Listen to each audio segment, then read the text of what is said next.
Welcome, ladies and gentlemen. I'm at a buddy's garage. He having a problem with this 2006 Chrysler Town & Country. So who do he call to the rescue? Your boy JT. All right, let me duplicate this.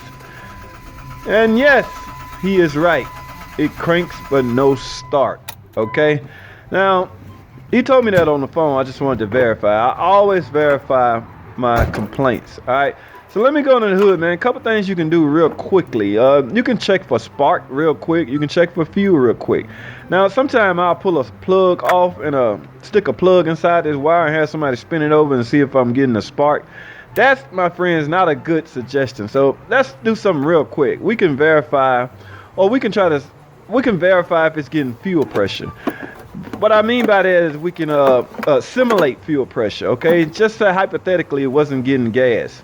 Fuel. All right, so I'm gonna simulate fuel by spraying some of this throttle body cleaner down the intake manifold, and by doing that I'm virtually simulating fuel pressure, okay, or fuel presence for that matter. Now after I spray this down in there, I'm gonna go try to start the car, and lo and behold, this would dictate what my problem lies, whether it be fuel or ignition. Okay, let's see what happens now. All right, ladies and gentlemen, that indicates, it's died. That means the fuel that I sprayed down in the intake has, been used. So, that leads me to a starting point. I'm getting no fuel pressure. Now, see what I'm doing? Get down on your back. You might have to get dirty. Bang on that fuel tank, man. You might can wake that fuel pump up, just in case it's sleeping. Sometimes they tend to go to sleep, and you just need to bang on it and see if you can wake it up. All right, now let's try it again and see what happens. Okay. Alright, still no start. So hypothetically, had it started, we could assume the fuel pump was bad. But I'm going to take, it's something you can do at the beginning too. I'm going to take my scan tool and I'm going to go on the ignition. What you want to see, just in case you can start at this point also. You want to verify if you get an RPM signal from the cam and the crank.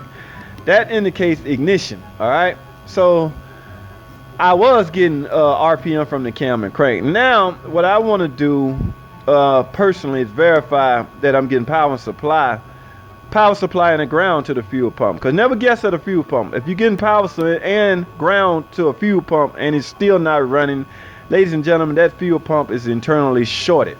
That means you will have to get it out and get it replaced. Okay, so what I'm doing here is I'm going to actuate the fuel pump relay and go back there again with my test light and verify that I'm getting power supply and ground. And during this test, I am getting power supply and ground. So ladies and gentlemen, basically I have diagnosed this car as needing a fuel pump. So let me go ahead and tell my buddy what he up against. He should be able to replace the fuel pump. I just came over to do some diagnosis for him, and I have to get back to what I need to do. All right, thanks for watching. Comment, subscribe, and I'll see y'all on the next video.